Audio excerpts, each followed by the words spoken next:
Assalamualaikum warahmatullahi wabarakatuh, Bapak Ibu. Selamat siang. Saya akan menyampaikan tentang kecerdasan finansial, ya. Sekarang tanggal 26 November. Ini disclaimer Bapak Ibu ya, bahwa sebaiknya Bapak Ibu tidak menggunakan ini untuk mengajak orang investasi, bisnis multi level recruiting yang join-joinkan orang dibayar itu money game, asuransi maupun koperasi. Dan juga tidak memposting ini di medsos, website dan blog. Nah, apa yang dimaksud dengan kecerdasan finansial?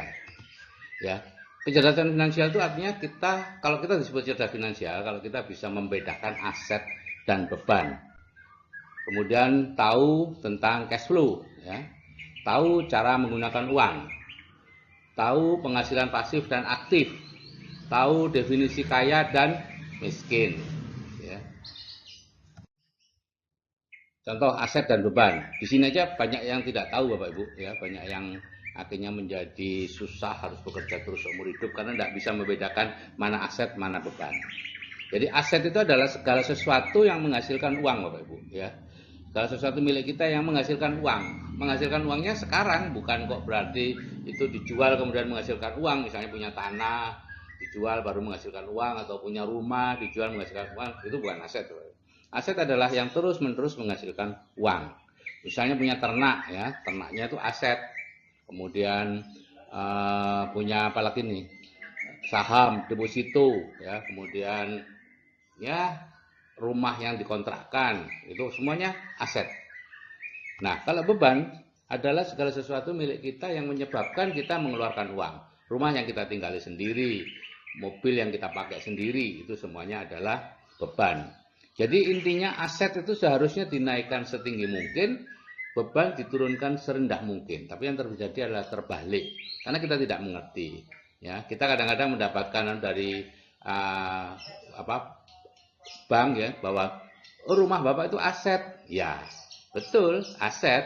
Cuman yang dijadikan masalah adalah itu asetnya siapa, gitu ya. Bukan asetnya Bapak, itu asetnya bank, gitu ya. Mobil yang Bapak miliki itu juga bukan aset, itu asetnya bank. Padahal kalau Bapak nyicil itu jelas itu asetnya bank. Nah, yang kedua adalah tentang cash flow, ya, cash flow atau aliran uang, ya. Yang penting bukan jumlahnya Bapak Ibu, yang penting adalah dari mana dapatnya dan kemana larinya. Ada 3 macam cash flow. Yang pertama adalah cash flow-nya orang miskin, kedua cash flow-nya kelas menengah, dan ketiga cash flow-nya orang kaya. Nah, bedanya cuma dari mana asal uang, kemana perginya, dan setiap bulan habis apa enggak. Cash flow orang miskin misalnya, ini penghasilannya dari pekerjaan atau dari pelaku bisnis yang dia lakukan sendiri, ya. Kemudian uangnya habis setiap bulan untuk makan, minum, sewa rumah dan pakaian, ya. Jadi sepanjang uangnya habis, Anda termasuk cash flow-nya orang miskin. Tidak peduli penghasilan Anda itu 1 juta, 10 juta, 100 juta, sepanjang itu habis setiap bulan, cash flow-nya cash flow orang miskin. Kelas menengah seperti ini cash flow-nya penghasilan dari pekerjaan dan pelaku bisnis, ya, untuk kebutuhan harian masih ada sisa, ya, dan sisanya dibelikan beban, ya. Itulah yang menyebabkan lama-lama bebannya meningkat dan cash flow-nya kembali ke cash flow orang miskin. Nah, cash flow orang kaya sederhana, yaitu penghasilannya dari aset, misalnya dari bunga bank, ya, bunga deposito, atau dari rumah-rumah yang dia kontrakkan dan sebagainya, ya. Nah, orang kaya kelas menengah tambah miskin, karena seperti ini orang kaya itu terus membeli aset loh, Ibu, ya. Jadi dia sudah terbiasa sejak awal itu uangnya kelebihannya diberikan aset, gitu ya. Baru setelah asetnya besar menghasilkan baru dibelikan beban. Nah, kalau kelas menengah itu sejak awal itu sudah membeli beban, ya, sehingga akhirnya bebannya semakin lama semakin meningkat dan akibatnya ya dia bertambah miskin secara keuangan. Nah, yang poin ketiga adalah cara menggunakan uang, ya. Ada 3 cara kita menggunakan uang. Yang pertama sebagai peminjam. Nah, di sini yang suka itu bank dan lain-lainnya senang, ya. Orang ini selalu dalam kondisi hampir bangkrut Bapak Ibu. Dan Robert Kiyosaki mengatakan kalau dia naik mobil itu istilahnya gasnya itu selalu digas di garis merah. Jadi naik mobil model apa saja selalu ngebut, yaitu peminjam.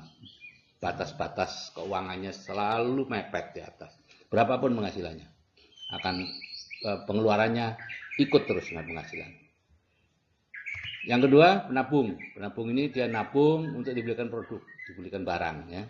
Sehingga ya kalau suatu saat penghasilannya berhenti, ya dia akan jual barang dan itu artinya bangkrut. Dan yang ketiga adalah investor. Ini orang yang menginvestasikan sedikit demi sedikit, diinvestasikan lama-lama menjadi bukit. Dan orang inilah yang nanti calon orang kaya. Poin yang keempat adalah penghasilan aktif dan pasif ya. Orang yang cerdas finansial bisa membedakan mana penghasilan aktif dan mana penghasilan pasif. Penghasilan aktif adalah penghasilan dari pekerjaan Bapak Ibu, earn income ya, atau dari bisnis yang dia lakukan sendiri. Ya. Uang yang salah ini ya, menurut Robert T. Kiyosaki ya, dan saya dulu tersinggung Bapak Ibu karena selama puluhan tahun saya bekerja merasa mendapatkan uang yang benar, ternyata dari Robert T. Kiyosaki ini uang yang salah. Dan benar karena memang semakin besar penghasilannya, hutangnya akan semakin tinggi pula. Itu dari penghasilan aktif seperti itu umumnya. Yang kedua adalah penghasilan pasif, yaitu penghasilan yang berasal dari aset. Aset adalah sesuatu yang kita kerjakan sebelumnya, gitu ya, hasil dari apa yang kita kerjakan sebelumnya. Dan ini disebut sebagai uang yang benar. Yang kelima adalah definisi kaya. Ada dua definisi kaya. Yang pertama adalah penghasilan pasif Bapak Ibu lebih besar dari biaya hidup. Kalau seperti itu Bapak Ibu disebut kaya. Di sini tidak ada masalah jumlah Bapak Ibu ya. Di sini tidak ada masalah jumlah penghasilannya berapa, nggak ada. Tapi misalnya nih contoh Bapak Ibu punya kos-kosan ya, kos-kosan menghasilkan 6 juta sebulan, padahal Bapak Ibu biaya hidupnya 5 juta. Itu sudah kaya meskipun sederhana ya. Nah, yang kedua adalah jumlah hari tanpa bekerja secara fisik dan tetap bisa mempertahankan tingkat kehidupan Anda. Gitu ya, itu artinya. Jadi, berapa kekayaan Anda? Kalau Anda ingin tahu, silahkan berhenti bekerja mulai besok. Berapa lama Anda bisa mempertahankan tingkat kehidupan Anda tanpa harus menjual sesuatu. Nah, definisi miskin, ya. Orang yang harus bekerja untuk mempertahankan tingkat kehidupannya. Ini definisi secara keuangan ya Bapak Ibu ya. Kalau definisi miskin secara sosial tuh relatif lah ya. Yang rumahnya, lantainya tanah mungkin itu disebut miskin, rumahnya gede. Tapi itu secara keuangan enggak ada. Ya. Jadi saya ini dulu termasuk orang yang miskin kalau secara keuangan. Karena saya harus bekerja untuk mempertahankan tingkat kehidupan saya. Kalau saya berhenti bekerja sebulan aja, istri saya sudah harus menjual sesuatu. Ya. Nah, cash flow kuadran ini nanti akan lebih banyak Bapak Ibu peroleh di video cash flow kuadran ya. Ada 4 cara kita mendapat penghasilan. Yang pertama adalah employ, itu sebagai karyawan. 2, self-employ atau profesional dan pelaku bisnis ya, seperti pemilik restoran, pemilik pemilik warung, pemilik salon, ya, bengkel, ya itu pelaku bisnis.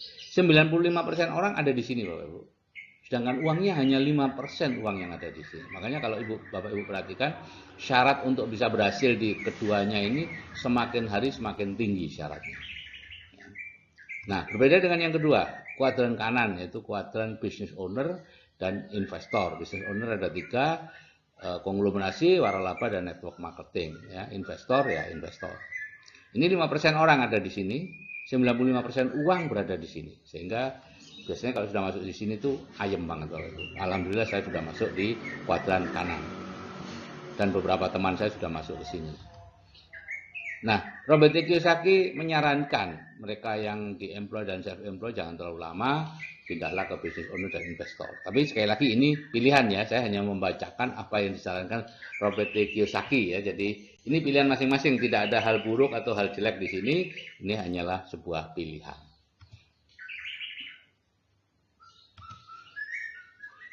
Cuman pindahnya harus punya mentor Bapak Ibu. Anda tidak bisa pindah sendiri, harus ada mentornya.